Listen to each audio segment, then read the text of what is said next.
and but I think today's talk is about railways in Odisha.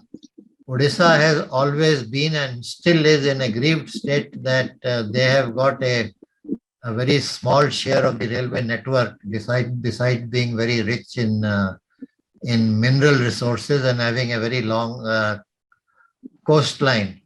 I think that grievance to some extent has been redressed over the last few years. But I'm sure this will be a most interesting talk. I will request, who will be introducing him, JL or no, Mr. Mukherjee, Sanjay Mukherjee. Sanjay, come on. Thank you, sir. I have great pleasure in introducing Shri Dilip Samantray, who joined the Indian Railways in 1982 as a member of the Indian Railway Account Service. I have known him for the last 40 years and have known him as a person who is not only a railwayman, but also has varied interests all over the subjects connected with the railways. Apart from working in the railways in various capacities, including that of being the FANCO construction of the newly developed and introduced East Coast Railway, which is now the most prosperous railway of the Indian Railway. He has worked as Director of Finance of the Orissa Mining Corporation for a substantial amount of time. So he knows very well the linkages between the industrial development of Orissa state and the railway development, which went hand in hand after our independence. Today, he is one of those rare railway finance people who gave up his regular appointment as a finance officer to lead the Angul Sukinda Railway Company. This company is a PPP initiative between the Rail Vikas Nigam, the government of Orissa, and major stakeholders of the area. Angul Sukinda is a 100-kilometer line which connects the industrial hinterland of Orissa state. Shri Samantray, apart from being a great railwayman and also a person who has in-depth knowledge of the infrastructure requirements of our country and his state, is a great sports enthusiast. One of those who have upheld railway sports and national sports by promoting a large number of sports persons, selecting and promoting them, who have reached international stage, including Olympians. As a PPP kind of a model, Shri Samantray organized a cricket stadium, which Bhubaneswar never had in the early years of the development of the railway, along with a partnership of the state government. And today it is a massive cricket stadium which has come on railway land with state's participation. He is also a graduate of management from Australia, sponsored by the Indian Railways. And today he is started writing a book. This book, which he is going to introduce, called Orissa, the Railway Story. In fact, in this book, he has given his personal experience of how our infrastructure project is developed in our country and the pitfalls and how to overcome them. I'm sure this is going to be the icing in the cake of this book, but I won't hold you back. Dilip, please come forward and tell us your story and how Orissa, the railway story, developed, which is going to be inaugurated next year by His Excellency, the Governor of Orissa State. Thank you, Dilip. Thank you, Sanjay. Respected Vinu Mathur sir and all seniors associated in this VC, it is a proud privilege on my part thanks to Sri Singh, I have got the opportunity of presenting this book. It is a maiden efforts on my part. Frankly, I give credit to Sanjay Mukherjee for inspiring me to write a book on this. So I don't know how far I have been successful. It is a modest efforts on my part to write a book on railway and state government, Odisha state. Especially how the state of Orissa has developed over the course of history for last 100 years, and how railway has played a role in the development of the state. So this is the theme, but before that, two chapters have been Indian Railway. First chapter relates to the development of Indian Railway 1853 to till date, and second chapter is some interesting facts about Indian Railway. Then third chapter onward, it is Orissa focused. So I will be going by chapter with a brief outline of especially Indian Railway. Then I will be focusing on Orissa state.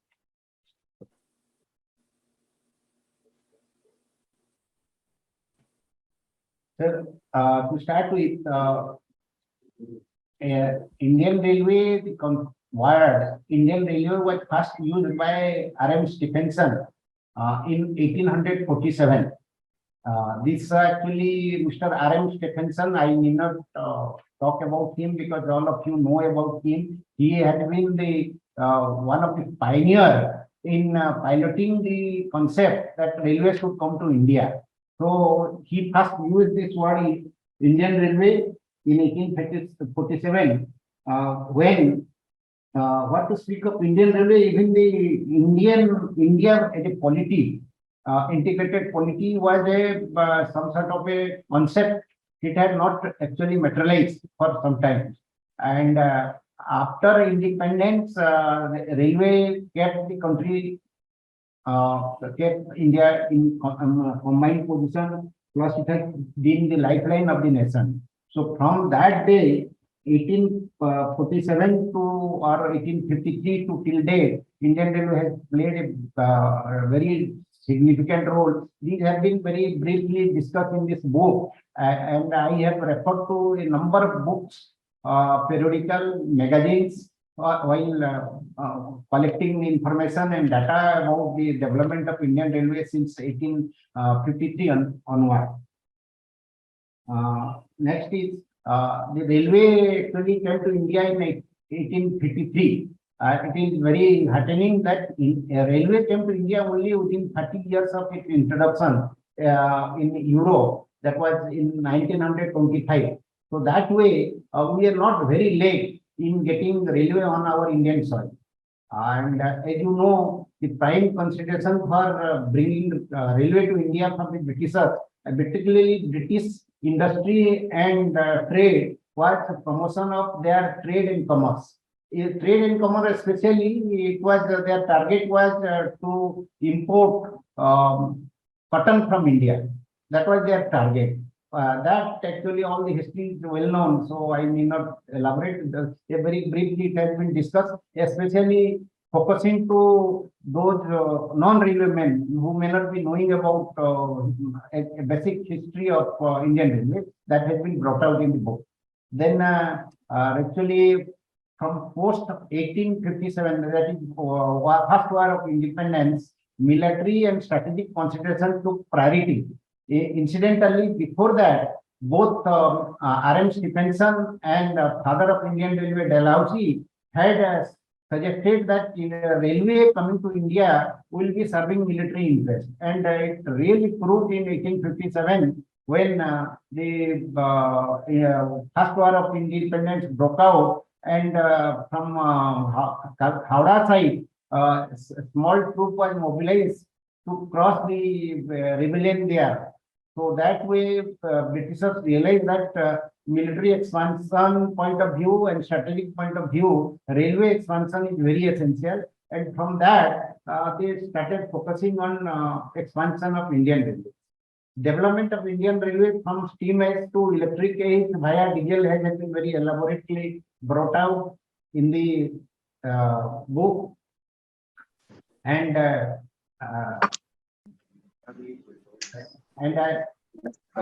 lastly, I collected one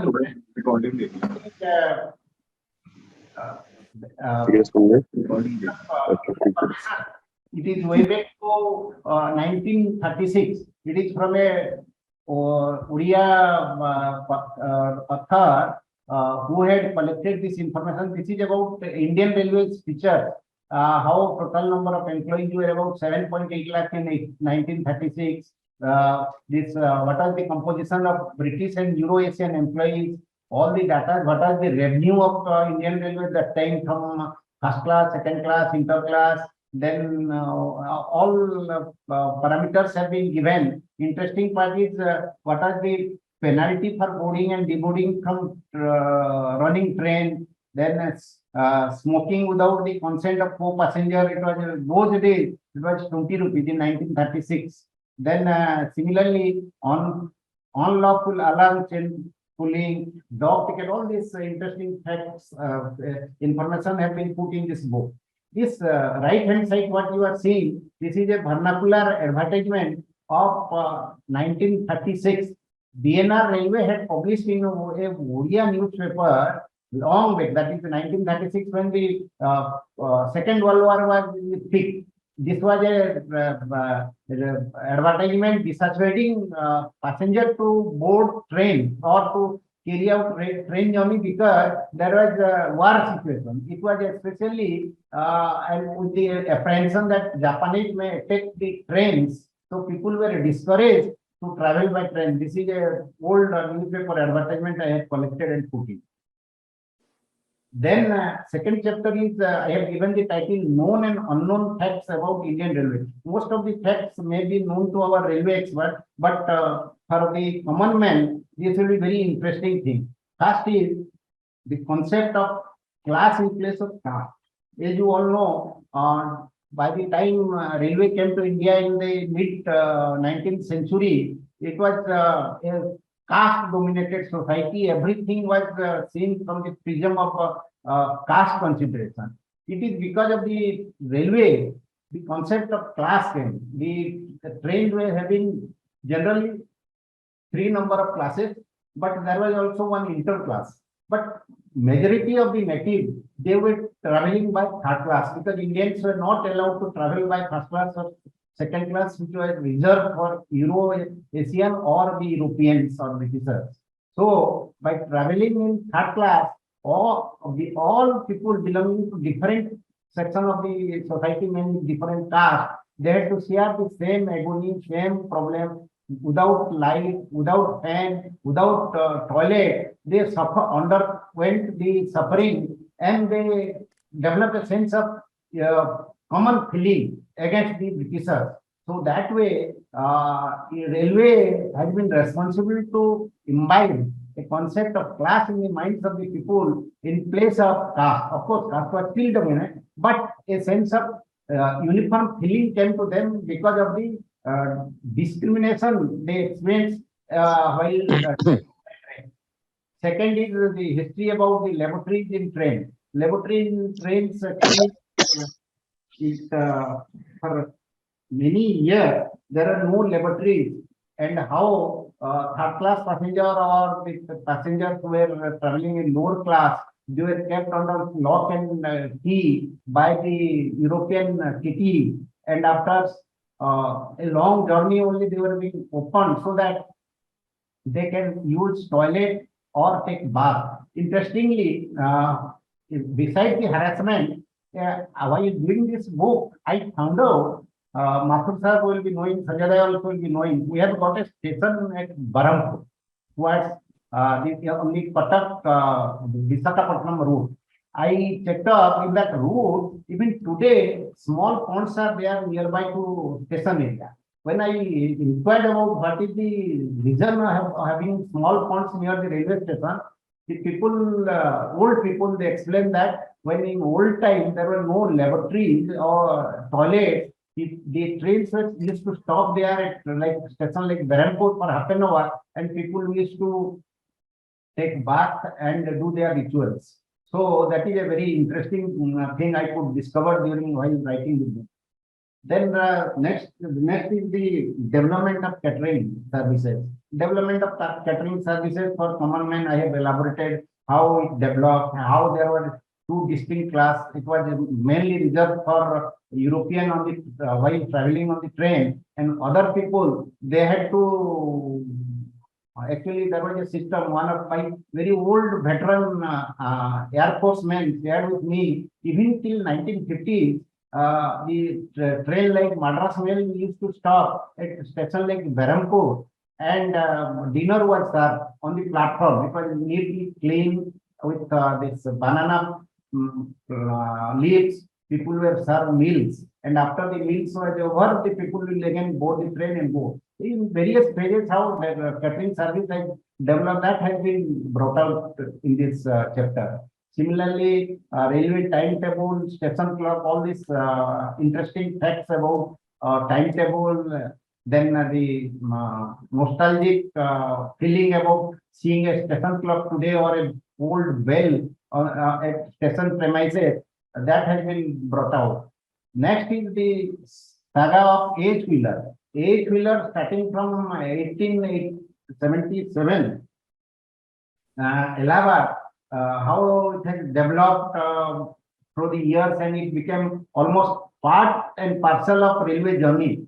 And most importantly, during the freedom struggle, young people, young students, lining up before eight-wheeler stall in the morning to get a copy of the newspaper to know about what is happening to Mahatma Gandhi, what is happening to Nehru, or to Bhagat Singh. That was the contribution of eight-wheeler. So that way, eight-wheeler has a historical role. Of course, now eight-wheeler is no more books and magazine stall. It has become multi-purpose stall. But the role played by eight-wheeler historically is really commendable. And on the 75th year of independence, eight-wheeler especially deserves appreciation for the role played by them during the War of Independence or struggle for independence.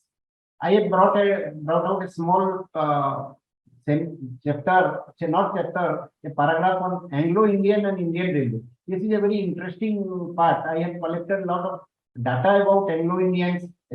All of you know that how Anglo-Indians were associated closely for generations with mainly train operation, train maintenance, loco pilots, drivers, all were from this Anglo-Indian family. You meet today, we meet any Anglo-Indian, he can say that their second generation, third generation people were with Indian Railways. And the ladies were especially, there were many matron teachers in our school, railway schools. So that is now over the years, of course, hardly you find any Anglo-Indian men because recruitment of the railway became open. So they have no more there, but they have also left behind their imprint on the development of railway over the years. Last part of the second chapter is about the famous train. Famous train in that I have brought out Kalkan Mail, Punjab Mail, Frontier Mail, Deccan Queen, and coming to our Odisha side, Madras Mail, Howrah Bombay Mail, and Howrah Puri. I have given some historical background about their development in this story. Next is actually coming to, this is actually the focus of my book, Railways in Odisha. I have divided into pre-independence and post-independence. Coming to, you will be interested to know how was the condition of Orissa before the advent of railway. So for that, I will take you back. Actually, in 1803 only, the Odisha became part of British colonial empire. Before that, it was with the Maratha, Mughals, and then before that, it was Afghans. Actually, by the time British came, there was actually the communication facility in Odisha was awful. One British bureaucrat, G. Tonbay, remarked that when we, that is Britishers, took the province in 1803, there was not a single road in the modern sense of the word. Most of the roads were fair weather, bullock cart tracks. So it was a very precarious condition of the road in Odisha. One British writer A.J. Mills has written one of the reasons for the condition of roads in Odisha were that the Raja or the kings were afraid of opening roads as they wanted the impenetrable jungles around their residence. They never wanted the accessibility to their capital or their palace to be that easy. So it was some sort of a defensive mechanism. They had not developed the road. So that way it was a very precarious condition as far as the roadways were concerned in Odisha. Although Mughal had few roads developed, but the conditions when the Britishers came, they were very awful. Even the Britishers, when they took over Odisha in 1803, they also did not focus on the development of roads. Rather, they started using whatever road was available that time and for sending mail, DAC, from Calcutta to Bombay, it was going via Cuttack road, Sambalpur, Raipur, and they were using the road existence during the Mughal time. They had not developed that road. In that road was left to further disuse after they developed the communication route via Jabalpur to Bombay from Calcutta. So that was actually that way Britishers did not find any much interest about developing road in Odisha till some time. Only in 1811, actually before that, the Maratha time, there was a road connecting from Bengal side to Puri via Baleswar. That was called Jagannath Road. But that road was also not in a good condition. It was in 1811, Britishers decided to develop this Jagannath Road, later on became New Jagannath Road. And only after years, this road became usable. In the sense, it was of some standard. It was in 1825, New Jagannath Road. This was the condition of road before the railway advance. Then, as you all know, Odisha was historically known as Kalinga. In ancient time, Odisha actually Odisha had great trade relationship with South Asian countries, Southeast Asian countries, Indonesia, Burma, and maritime trade of the Odisha traders with these places were very strong. But after end of the 16th century and 17th century, when the Mughals, the Maratha, or even the Afghans started coming, the importance of the Kalinga Empire decreased.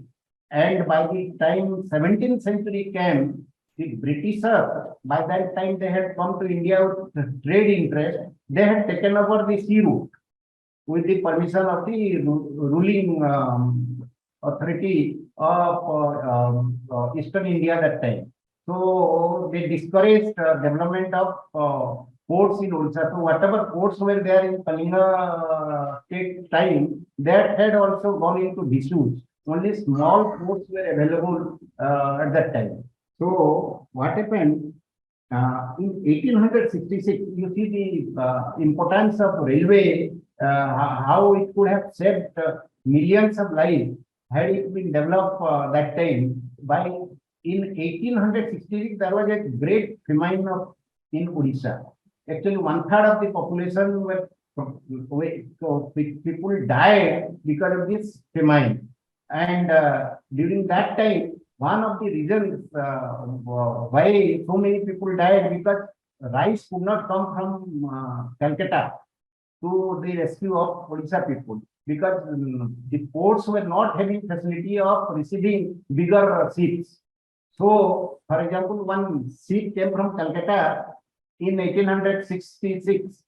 it reached, there is a port, that is Paradip port. That time Paradip port was not there. There was a harbor called False Point. It reached after 10 12 days, and from there it was not very far from Cuttack. To take the rice from that False Point to Cuttack during rainy season, it took 15 days. And by the time it reached Cuttack, many more thousands of people died or perished. So people that time they realized, the people of Orissa realized actually already about 13 years of railway experience was there outside Orissa. So people, intellectual people of Orissa by now had come to know that railway will be a savior for in such a situation. So from 1866, intellectuals of Cuttack, they had started demanding a railway line in Odisha. But unfortunately, the establishment that was the British government had in Cuttack, the commissioner, one Mr. Ravensa was there, the district collector of Cuttack, all these people, including the Lieutenant Governor of Bengal, they were against expansion of railway. They were telling for all the problems, whether communication or agriculture, irrigation is the priority. So they were giving priority to irrigation when compared to railway. They did not want, rather they turned down the demand for railway vis-a-vis the requirement of irrigation. Irrigation they had interest because they were wanting more rice to be grown in the state of Orissa so that it can be taken out of Orissa. And then they were suggesting if canals are developed, through canals, Cuttack can have a direct link up to Calcutta. Although it was abandoned later on, towards the 1870s, the idea was abandoned, but unfortunately, because of that philosophy, railway did not get the patronage that it should have gone. In 1874, we have in Odisha, there was a great leader, visionary, and Madhusudan Das, who is called Uttal Mani, the leader of the state of those days, Odisha state, Odisha people. He had an association called Uttal Sabha. This Sabha demanded actually the railway line should come to Odisha. And they were demanding from Calcutta to Puri line should come.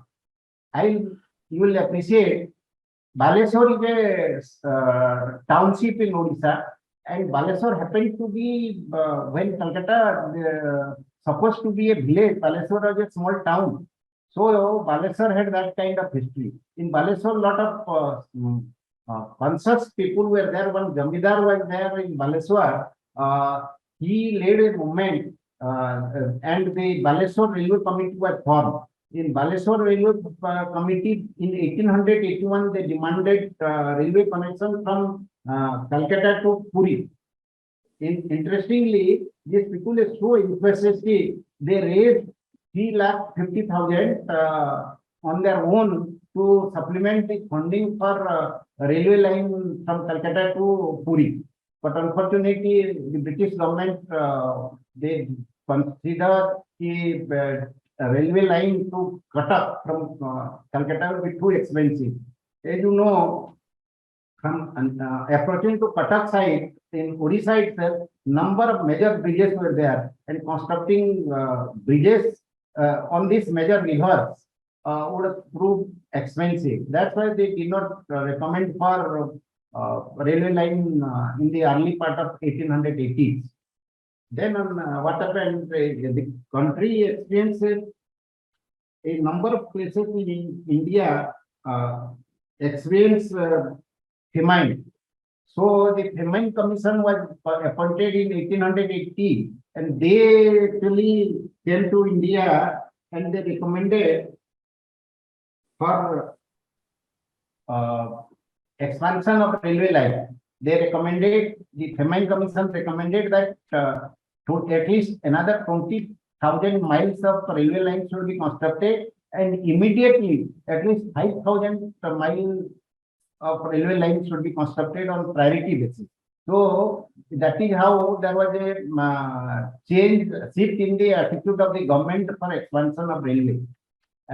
This is one of the reasons. Then I have highlighted one interesting incident. It is called mid-sea tragedy of 1887.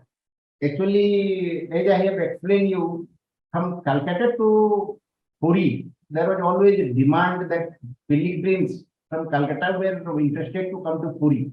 But because there were no proper communication, roads were awful, people are mostly coming by road walking or by palki or some bullock cart.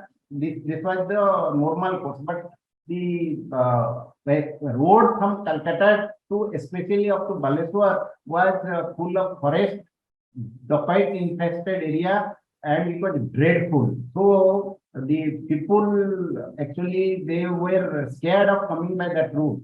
So in around 1886-87, one steamer service was introduced from Calcutta, Chotulal Ghat to there is a place Chandipur in Baleswar. From that Chotulal Ghat to Chandipur, people were coming by steamer.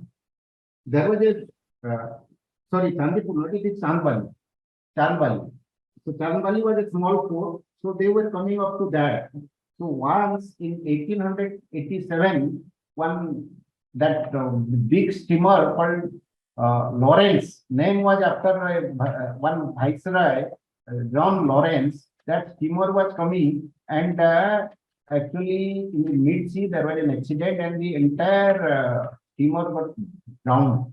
So in that 750 passengers, including 50 crew member, died. The passengers were mostly ladies and children. So it raised a lot of huge and cry, not only in Orissa, it was more in Calcutta because Calcutta was seat of power of the Britishers. And Rabindranath Tagore wrote a poem also, Sindhu Taranga, on that incident. So there was demand that the Britishers are only concerned about trade interest in expansion of railway, and they are not bothered about the interest of the people, because the interest of the people was to have a direct link to Puri, particularly for the pilgrims to go. So that also was a pressure on the Britishers to have railway lines connecting this side from Calcutta to Puri or to Madras. As I told, in 1880, there was change of wind in the outlook of the British government because of the recommendation of the Famine Commission. Then in 1869, the Suez Canal was opened, which actually saved thousands of kilometers of journey by sea route. So that also encouraged more and more trading activities, business activities taking place between Great Britain and India. That also encouraged for the expansion of railway lines. Particularly, food grain has to be imported to Britain. So Odisha was also, or Chhattisgarh, they were the two major states who were producing rice. So that was also demand. In 1888, British government realized the importance of railway line connecting actually Chennai, that is Madras and Calcutta. So in 19th century, this old East Coast Railway came into existence. Old East Coast I am telling because today also we have got East Coast. So later on in this book, I have explained how the new name of East Coast has been borrowed from that historical name Old East Coast Railway. This Madras government, they decided to have a link between Vijayawada to Cuttack.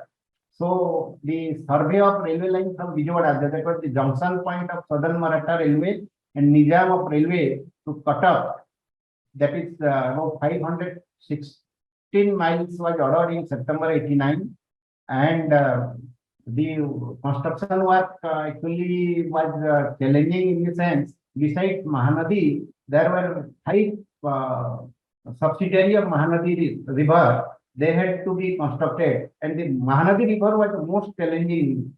So during the course of the construction of Mahanadi river, the whatever phases, developments that were taking place, people were taking so much interest in Odisha. Odisha local newspaper of those time, Utkala Deepika, it was one of the popular newspaper. They were every day they were reporting about the development or the progress that has made as far as Mahanadi River Bridge is concerned. That was the interest people were taking.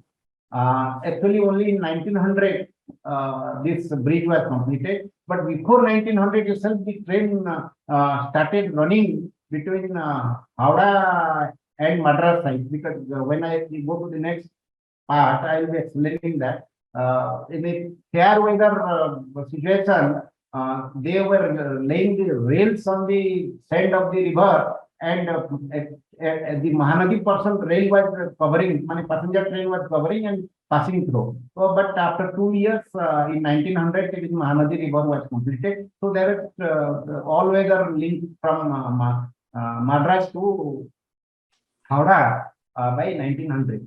And these two British firms actually supplied steel work for all the 5 bridges, including Mahanadi. This is the picture of Mahanadi River construction. It was taking place at the end of 19th century. It is about 1898 to 1900. 2-3 years it took for completing this bridge. This is the picture of that bridge. Then we come to Calcutta-Cuttack railway line. Actually, before that, actually the Orissa was actually connected by this Howrah-Bombay route. It came via our Jharsuguda. In 1890-91, it touched Jharsuguda. So railway line has come to Orissa not fast to Cuttack side. It has come towards that Jharsuguda, Rourkela, that side came. And after that Howrah-Bombay line was connected in 1900, Bombay-Calcutta mail started running in the line. And earlier the pilgrims who were coming from northern side, central India or western India, they were actually from that western side. After coming from Raipur side, they were taking that Mahanadi line, bank of Mahanadi, and they were walking down or going by Palki to Puri. But after this Howrah-Bombay line was connected, they rather preferred to go from Raipur to Calcutta or Howrah, and from there by road they were coming to Puri. That was they considered better than coming by this route. So anyhow, after that, this Calcutta railway line actually when this Chhattisgarh, that is Nagpur to Howrah was connected, it was not Howrah, but it was connected up to Asansol. So in 1887, DNR Railway entered into an agreement with the British government to construct the line between Chhattisgarh, that is Chhattisgarh to Bombay,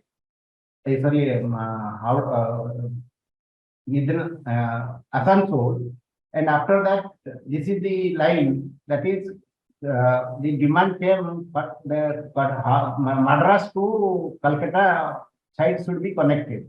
So DNR Railway, that chief agent was T.R. Vene. He was very keen that since they missed to connect Calcutta or Howrah in that Howrah-Bombay line that is not going up to Howrah, he was very interested. It should go up to this line, at least should go up to Howrah.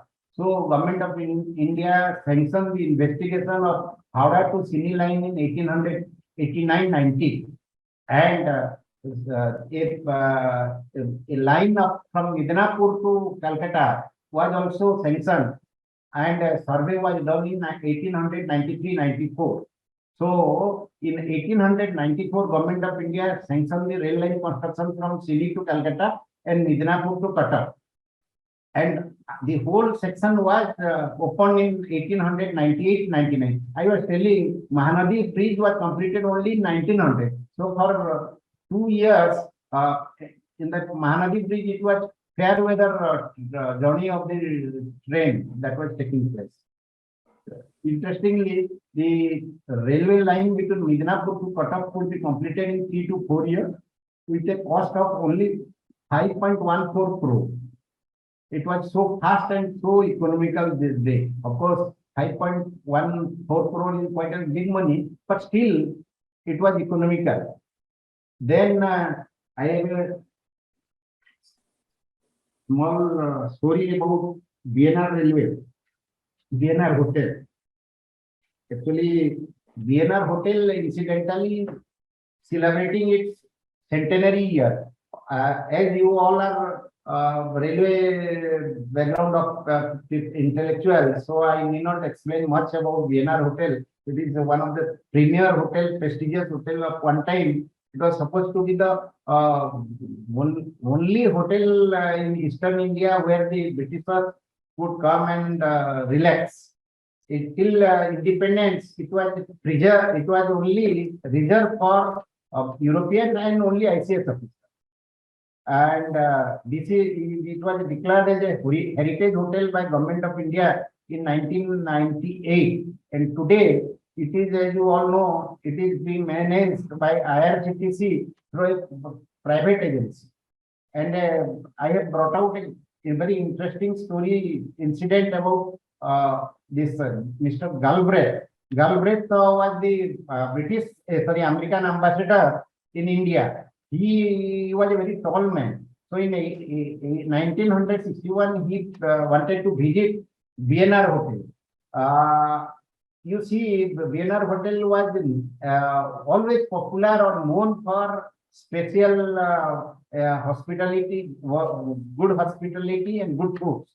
So when Mr. Galbraith gave the program, the enterprising manager of the hotel, he could visualize that tall men cannot be accommodated in the existing beds or cots there. So within 2-3 days, a special cot was prepared, bed was prepared for Galbraith.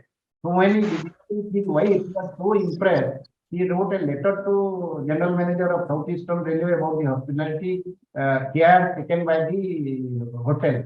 So that was the reputation of hotel. And today, of course, it is a different story. A lot of things have come. Mr. Sanjay Mukherjee has rightly suggested East Coast Railway, they must celebrate the centenary year of Vienna this year.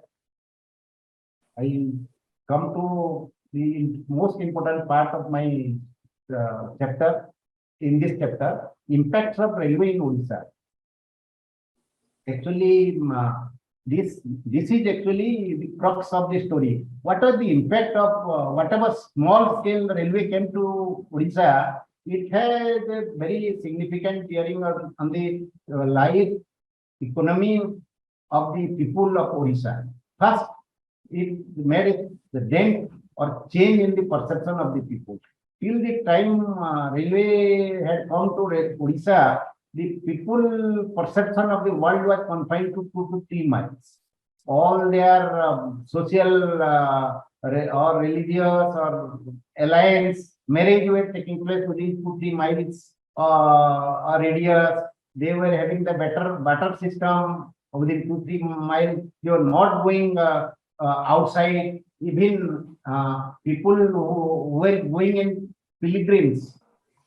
Pilgrims were going in pilgrimage to distant place, especially Odisha. We had a concept called Ganga visit, going to Allahabad. It was a long distance, and on the way, many people were dying. So, generally, those who were going to Ganga or to Allahabad, they were taking farewell from their near and dear because they were not sure if they can come back to their village again. But with the coming of railway, the things changed, rather improved. People perception about the world changed. They could travel much longer distance. Similarly, the pilgrims they could travel easily, comfortably. That was a big impact. Then secondly, food transportation from surplus producing to deficit area took place. So that way, agriculture got the benefit, particularly rice production in Odisha got focus because rice got imported thanks to railway communication. Then this facilitated the pilgrims going to Puri. Earlier, coming to in 1881, it is as per the one record, 1881 it was taking 26 days from Calcutta to Puri by coming by road.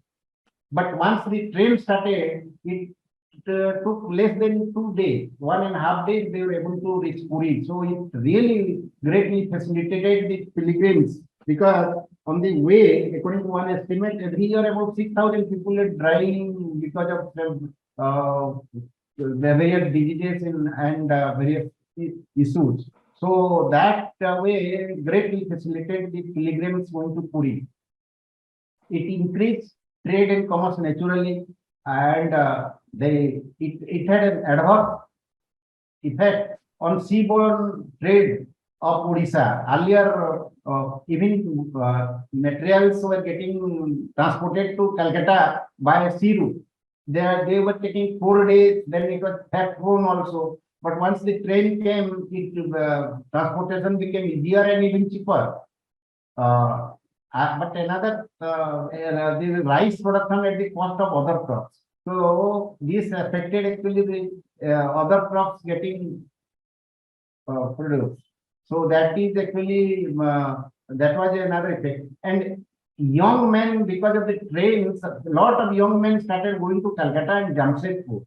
Because the Jamshedpur because of the steel industry, Tata, and Calcutta because of the opportunity to work there. So that affected the agriculture production in Orissa because almost majority of the able young people, they went to Jamshedpur and Calcutta. This was the impact. But by the time Odisha became independent, or India got independent, the rail line was only 1476 kilometers. It had not expanded much because the major focus was whatever railway, Odisha got the railway line because of the Madras Calcutta line and Madras Howrah line and Bombay Howrah line. It is incidental that Odisha came in between, and that way a sizable portion was covered in the rail line. This is my very specialized chapter, interesting chapter on two royal railways of Odisha. This particular photograph that I have got it from a English rail enthusiast, British rail enthusiast, John Ticknor. He had visited this Royal Railway line, Parla-Kemingli line in 1991-92. So you'll appreciate when I wrote to him about that picture seen from a social media. I wrote to him. He immediately responded and shared the original picture within 3-4 hours. So I have shared that this is a narrow gauge train of that Royal Railways. This is very dear to Orissa in the sense these two princely state railways were the only railways before independence which were actually developed by the two princely rulers dedicated for the people of their state rather. Otherwise, for Odisha, no railway line exclusively had been developed. So that is why these two princely state railway carry importance. Then I hope I have got some time, another 15 minutes. Yes, sir. 15 minutes is fine. Don't. This is Parla-Kemingli light railway. This is there are two light railway. One is Parla-Kemingli light railway, another is Mayurbhanj railway. These are two princely states. They were very prominent princely state of Odisha then. Parla-Kemingli light railway, that is narrow gauge, 2 feet 6 inches. It was actually developed to link up with Howrah Madras line when it came in 1890. This ruler of Parlakhamundi decided from his state capital, Parlakhamundi, he wanted to link the railway line up to, there is a station called Naupada. So it was 25 miles in 1898, 99, and 900. This line was constructed at the cost of only 7 lakh. And the coaches and wagons were supplied from this PLR, that is Parlakhamundi Light Railway, where this Arthur Koppel and Company, Calcutta, from the kits supplied by Portrays and Company, Germany. Locos were built by Kerr and Stewart and Co. The entire working of the railway was actually done by BNR Railway. There was an agreement, and based on that, they were doing the operation and maintenance of the railway. After this line was opened in 1900, the Lieutenant Governor of Madras came to inaugurate the line, and after 10 years,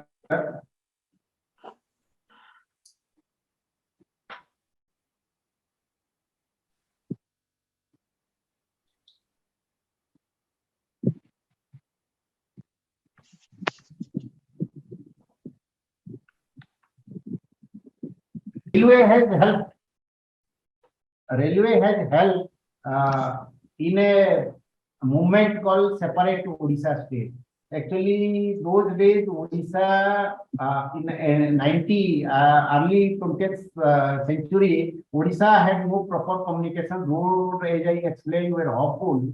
But because of the railway line that came connecting Howrah to Chennai, Madras, it was a big help. And from Chennai Madras road, this Parlakhamundi railway line was connected. This Parlakhamundi Maharaja or the king, he hosted this Utkal Sammilini, congregation of prominent Oriya people. About 2,000 people came, and in 1914 they assembled in Parlakhamundi. They came all by trains, and in that meeting, it was the separate Odisha state was resolution was passed, and from that it started in 1936. Finally, Odisha became a separate state. So that way, indirectly, railway has contributed for creation of a separate Odisha state. Perhaps this is a very unique piece of information as far as the railway is concerned, and in the creation of a separate province. And Odisha happened to be the first linguistic-based state in the country. Only later on, Andhra Pradesh and other states have been created, but Odisha was the first linguistic-based state created before independence. Then another railway is that Mayurbhanj State Light Railway created in 1905. There was also a very benevolent, dynamic king called Sriram Chandra Deo. Sriram Chandra Bhanjadeo visited many European countries, and when he came back in 1903, this gentleman observed that his state has perhaps he has got good mineral reserves, especially iron ore. So he invited one famous geologist P.N. Bose to Mayurbhanj, and P.N. Bose explored and found out a lot of the considerable reserve in Mayurbhanj state of iron ore. Then he wrote to Tata. J.R.D. Tata came, and in association with J.R.D. Tata, they developed that Guru Manisani station, railway link up to Tata station, and that is how this iron ore steel industry came up. So indirectly the contribution of Mayurbhanj Raja is there in the development of steel plant at Jamshedpur. This Mayurbhanj king observed that after visiting European country, since his roadway conditions in the state were not that good, he decided to go for railway. So in 1901 and 2, he got the approval of the government, and in 1905 they were able to complete the railway line. Mayurbhanj Light Railway was completed. I have highlighted how in 1912-13 how coaching earning was about 25,000, goods earning was another 5,000, operating expenditure was 28.5 thousand. So this I have brought out in my this information. So these two princely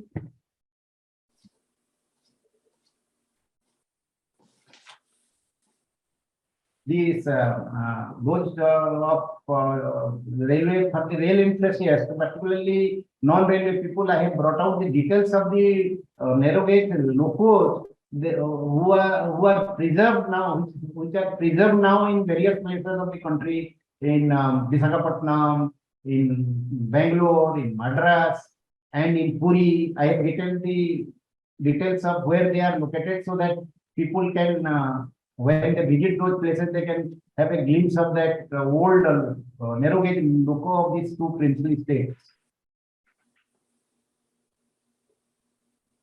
Then I have come to the post actually independence states.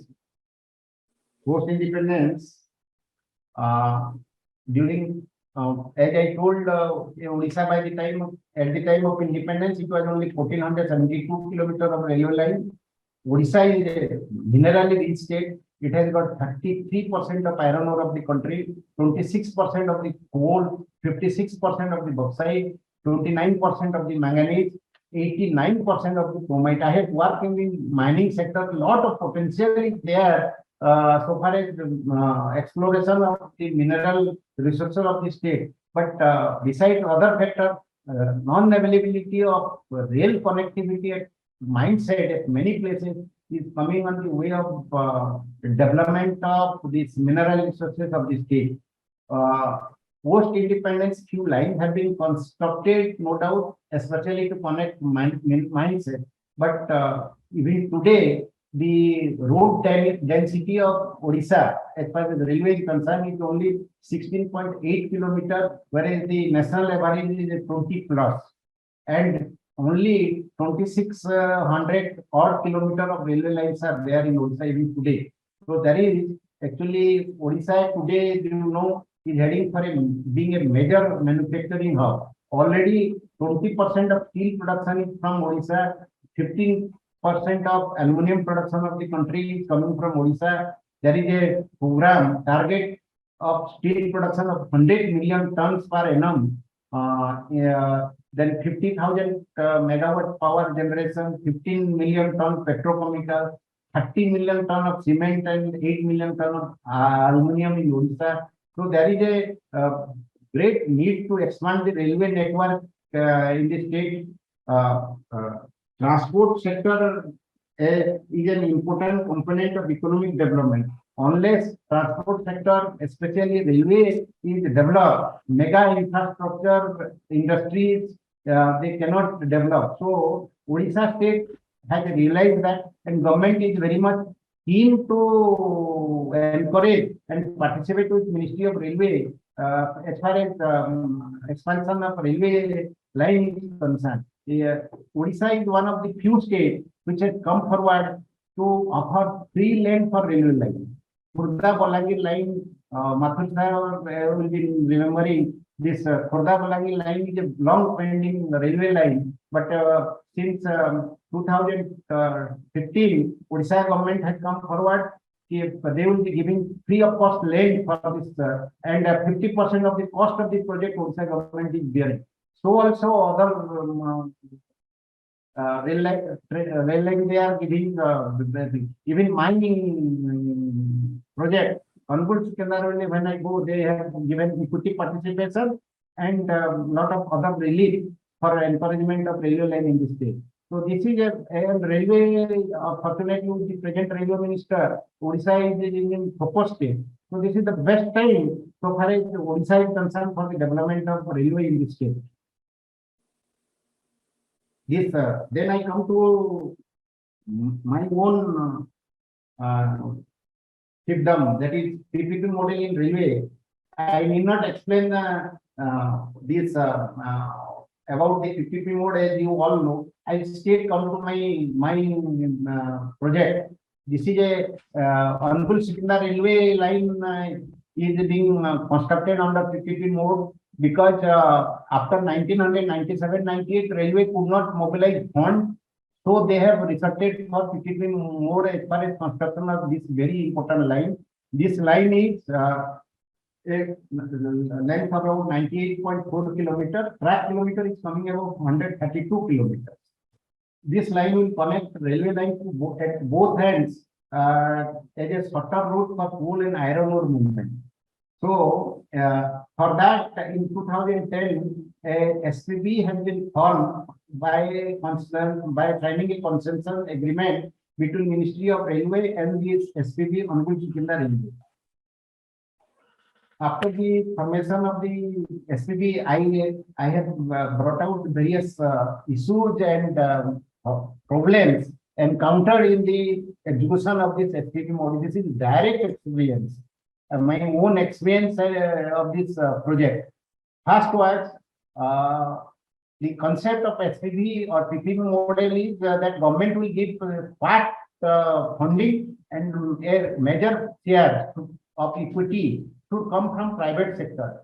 You will be surprised. When I joined in 2012-13, there was a equity gap of 30%. Even one partner, private player, Bhushan Steel and Steel Limited, who were a major beneficiary of this line, they had given a commitment of 20% of the equity out of 420 crore of total equity. Within 1 year, they backed out from that. Resultantly, there was 30% equity gap. And subsequently, Jindal Steel and Power, who were to give 25%, they reduced scaled down their equity contribution to only 10%. It was a real challenge. I met several private players, including Tata. I met this Bhushan Steel and others.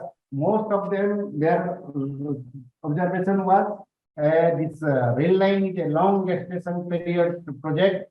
We are not sure what will be the ultimate fate. Then they were telling there is no special incentive for them in the arrangement you have got. If we contribute, we are not going to get any priority in rake allotment or concern in freight charges. And most important thing, very important thing, they commented the railway line construction is the responsibility of Indian Railway or Government of India. So we are a user or beneficiary only. So it was a very discouraging experience. So I found in that case this project cannot be executed under PPP mode. So I approached this Odisha government, state government, around 14-15. After a lot of series of meetings, I must give credit to the senior bureaucrats of the state. They appreciated. I made a presentation to them. I told the government of Orissa or any state government is spending thousands of crores rupees on various people's benefit projects. So here is a project. If you contribute about 150 crore, a rail line can come because 30% of equity is required and balance 70% will be taken from market, that is from bank. So they saw into the region and they agreed. So we could mobilize equity from state government, and then subsequently I got hold of this container corporation. They also came forward. So from 420 crore we could raise the equity to 600 crore. But the experience of mine is private players were very lukewarm in responding to the equity participation or participation in the PP mode. I don't know if now this thing has changed, but this was the ground reality when I started. Then after the fund arrangement was done, next issue happened to be the land acquisition problem. This is the most challenging aspect. As per the old Land Acquisition Act of 1894, it was very some sort of a draconian law of British time. So passage of time there were issued. So during 2013, Land Acquisition, Devolution and Resettlement Act was enacted. This was to make land easily available care compensation paid to the landowners. That was the idea. But on the ground, things were not that easy. Actually, whatever rate that is decided, the rate is generally for the whatever standard rate is there. The standard rate is the last registration rate of the land of that area. If it is a rural area, we pay 2 times of that land price. If it is a urban area, we pay 4 times of the rate. But there is a mismatch between the expectation of the people and the price we are paying. So what happens? They actually there is a lot of resistance for giving land. Of course, in India and especially Odisha being an industrial state, agrarian state, people are more dependent on the agriculture. They were naturally hesitant in giving land for any industry. And my rail line passes through two very highly industrialized area. One is Kalinganagar, where the Tata Steel has come and other steel plants have come, and the other side is towards that Nalco plant, Angul. So they are the people are very sensitive. In 2006, while acquiring land for Tata Steel plant, there was a unfortunate incidents of police firing. About 14 tribals had died in that police crime. So naturally, there was an after effect when we are trying for land acquisition in 2014-15. There was a lot of resistance and it was very difficult to organize the land acquisition. So what I did, I focused on taking people into confidence, because the law alone or the government machinery alone may not be adequate. So we invited about 70 leaders from 69 villages. And one finance minister was there from that area. He was a very politically influenced earlier leader. So at his residence, this meeting took place. I pleaded them, I explained them it is a linear project. They are not going to get displaced. So I will be giving fair compensation. If they have got any ground, they can go to the court. After a lot of persons, only minority person out of that they agreed we will give them. Agreed to give the land, but majority did not agree. But that was the beginning we could make. So as I told, then there was another issue. We had acquired some land paying old rate and new land rate act had come. So there was a resistance on that account also. So we started land acquisition gradually. Then next challenge was forest diversion. Our senior member who was participating, you may remember, in good old days, forest was never a major issue as far as the new railway line is concerned. But today, unless you have got forest diversion clearance from Ministry of Finance, Forest and Environment, Government of India, which has to be routed through state government, not a single inch of work can be done in that project where forest coverage is there. Unfortunately, my project, it is coming under 30% of the area is under forest coverage. It really is very challenging work. We had to pass through various stages in getting through this thing, but because of our sincere persuasion, following up, in record time, we could get forest clearance in 1.5 years, which is supposed to be one of the best record as far as forest clearance for a mega project like Angul Sukinda railway line is concerned. Interesting part is this elephant corridor story. In our project, one elephant corridor is coming. So that near Dhenkanal, so the forest department and environmentalists, they were opposed to give clearance for this elephant, this wildlife clearance.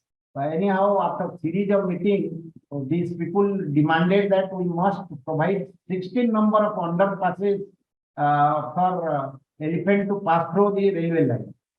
Then I pleaded to them, actually elephants they generally pass through a definite pathway. They don't divert to this many places. So I requested them and explained them, but we are also a government organization who is spending public money. So why don't you confine only to that area where the elephant was passing? So finally from 16 underpasses of huge expenditure, this was brought down to 4. So finally it had happened.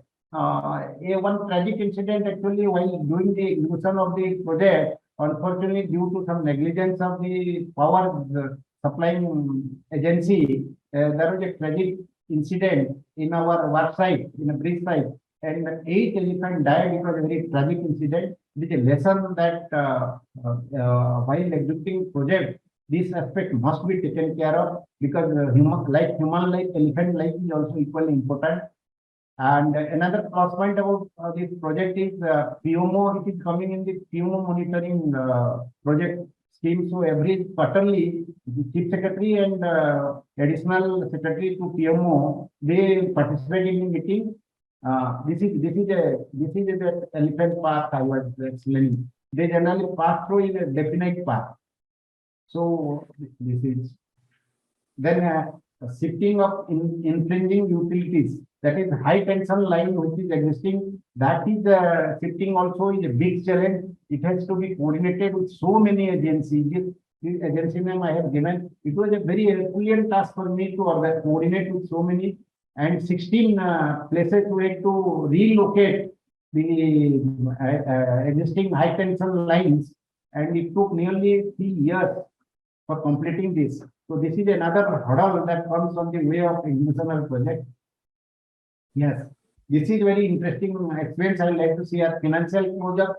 Bank that, as I told you, 30% of the project cost was to come from equity, and 70% of this was to come from bank debt. So once we organized the equity, then I had to look for bank the loan. In 2018, I approached the bank. Actually, unfortunately, to our build-up, that time Nirav Modi episode had taken place, that PNB scam, and all the nationalized banks were having serious liquidity problem. When I met 12 of the MD of different banks in Bombay, most of them expressed their difficulty.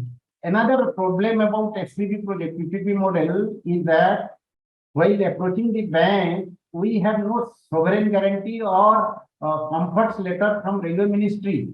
So not only that, the land that is on which the railway line is constructed, it is not in the name of the SPV. So while approaching for bank loan, the bank have a constraint. They say you don't have comfort letter from ministry, you don't have sovereign guarantee, then your land is not in your name to give on mortgage. So how to give loan to you? Anyhow, it was actually, I must give credit to my team and ourselves that we can finally manage and arrange a loan of 1,600 crore, which has now been increased to 2,200 crore loan we have taken from a consortium of 8 banks. But it is very challenging. I have highlighted to the Ministry of Railway to revisit this project because there is no comfort letter. And we are paying additional interest on that account. When PSU projects are executed, when they are taking loan, they are paying 7.5%, we are paying 8.5%. So we are paying 1% extra. This is an additional cost on us. Next is law and order. Law and order is really, it is related to land acquisition. Land acquisition, people demand that because we have acquired their land, they must be provided more and more number of underpasses. So, going to that demand, we our road under bridge or road over bridge, they demanded many places. Our original plan was about 217 underpasses. It will increase to 304 underpasses. This is an additional cost on the project. Then the funny demands came also. Near their rail line, if the village is there, they demand temple, and if it is passing through graveyard, you have to relocate the graveyard. These are all part of the execution of the project. We have to do that. There is no the escape. All these problems actually could be addressed because of my personal experience. I'll tell you, because of my very close relationship association at from grassroots level to top level with the state bureaucracy and even public representative we could be always taught. So that helped a lot in addressing the problem. As I have mentioned about British experience of rail construction. Land was free those days. People were not daring to agitate for railway line. So it is Cuttack to Midnapur line could be constructed in 4 years at a cost of 5 crore rupees. Our project it is costing 20 crore rupees per kilometer now. So these are actually price we are paying for democracy and other things. This is actually a photograph of the site how the women came and stopped work. They people have become very intelligent. Now they are pushing up ladies to the front. And the picture somewhere it is there. They will be keeping petrol and kerosene. They will be threatening if you use force, will be pouring on kerosene on petrol and you will commit suicide. So that kind of blackmailing also takes place. We have to address all these problems. Another interesting, very discouraging thing is court stay order. Besides several issue on court account, court is becoming a big problem. We have paid land compensation way back in 2012, 13, say for 2 lakh, 3 lakh, 4 lakh. After 10 years now, the lower courts are giving decision that it should be paid to 22 lakh, 25 lakh. And interestingly, the land being acquired for state government, the state government advocate, they are remaining silent and they are simply agreeing to the judgment of the court. So that is becoming an additional burden. Besides that, stay order are also causing havoc. I have a stay order of 2019 on 4 horts. 4 horts have to be removed, and the High Court of Odisha has given stay order. We have gone and pleaded to the High Court, please give whatever compensation, additional compensation we are ready to pay. But the people who have gone to court, they are demanding employment in railway, which cannot be given. But unfortunately, since 2019, the court case is lingering. 1 kilometer of line is still held up because of the court case. So also another duplicate that is related to court case. I need not explain that.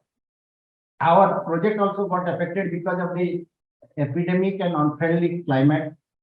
Because of the gestation period increasing, because of land acquisition, because of fund problem, because of law and order issue, it is actually increasing heavily. And once it is increasing means since we have taken debt every month, we are paying now additional interest on that account. Had it been completed earlier, we could have earned freight earning also. So that way doubly we are losing. This is actually a very discouraging thing. This is my cream of my analysis of this chapter. Lesson from different projects. First is state government. Wherever state government is interested, they should bear the 50% cost share, and railway should allocate assured funding. Both railway and state government should allocate assured funding for taking up any project where the state government is interested. Then, as you know, every year budget grant lapses, capital grant lapses at the end of March. So a non-lapsable dedicated fund is set up, and in that corporate houses under CSR allocation can be opposed to contribute fund for a development of railway line, because railway line development is directly benefiting not only industry but also the common man. So CSR allocation can be considered for that. For rail line for construction or expansion, for feeding greenfield or expanding brownfield industry like ports and mines, funding will be made from the ministry budget. That is, whichever ministry, port ministry or mines ministry can be funded. Then, as I discussed, attractive incentive should be given to private players to draw them, attract them for the SPP or PPP projects. Then, this land acquisition and forest clearance still needs this procedure this needs further modification and improvement so that delay is avoided. Then this is another important suggestion. Dedicated project teams should be there. My experience of construction for 7-8 years in railway, I see a chief engineer comes, he remains for 6 months, floats the tender, goes away, whether land acquisition is there or not, he does not bother. If he is chief engineer and his team is given a fixed responsibility time of field completion, unless he feels sick or any other reason, it should not be shifted. Perhaps that was my own experience. When I am dedicatedly working, I own the project, but that feeling perhaps is missing in railway project because the head of the project and the team is always periodically changing. That can be considered. And the land acquisition law still needs revisiting. This 2013 is not not giving a comfort level for execution of mega projects like railway and national highway. It needs further simplification and project infrastructure project friendly. These are actually my suggestions. So this is all about my presentation. I hope with my efforts, my humble efforts, with the eminent audience available here, I am sure I have done whatever best possible to present my experience and my association and my collection of data in presenting a subject like Odisha, the railway study. This book will be released on September 4th, 2000. This September 4th in a very well-organized function at Bhubaneswar. Honorable Governor of Odisha will be launching the book, and I will be sharing the source from where the book can be made available. I am sure you will appreciate this is a first of its kind comprehensive approach on the development of railway for a state. Thank you very much.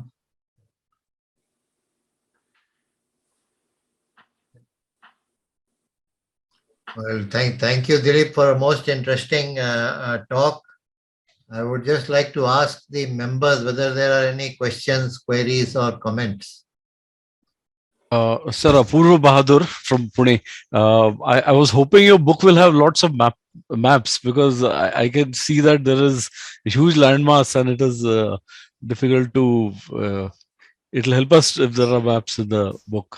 Mr. Apurva, our member, rail enthusiast member, Mr. Samit Chaudhary has done an fantastic. Okay. Yes, interestingly, this book, as I told you, is a unique book for this state, for a state and particularly Odisha. Odisha is covered by 3 railways. So they don't have a combined map of Odisha as far as railway is concerned. It is Mr. Rai Chaudhary. There is a railway map of Odisha. Yes. Which is in how many either East Coast Railway or Southeast Railway. All right, sir. Okay. Thank you, sir.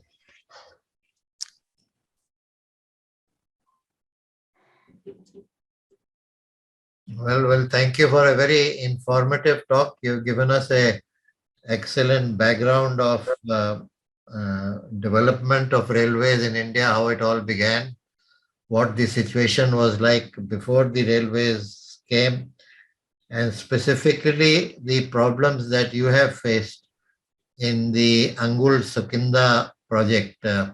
Many of those issues were faced by me on Bharuch Dahej, but fortunately getting a loan from the bank was probably the easiest part of it. So thanks once again. I'll request our Secretary J.L. Singh to now pass a vote of thanks to Dilip. Most sincere thanks, Mr. Samantray. I had expected a talk somewhat along these lines, but it was far more detailed than I expected. So although we have gone well beyond our normal time, at least my interest has not flagged even for a moment. And I don't think any of the persons listening to your talk, their interest would have flagged. So thank you very much for giving us this very informative and detailed talk of the development of the railways in Orissa and the project that you are handling. Just for my information, what is the status of this line now? This Angul Sukundi line? What is the status today? Sir, this was to be commissioned this June, sir. Unfortunately, I told sir we are having one court case. 1 kilometer line has linkage has been affected. But we are planning, sir, by November because this monsoon now the work has stopped, sir. And in the meantime, that High Court case, I am trying to get this vacate that order. So, sir, by November, December, it should be through, sir. Train will start operating by this month. Okay. So anyway, thank you very much. And I hope we can get more talks from you in the future. Thank you, sir.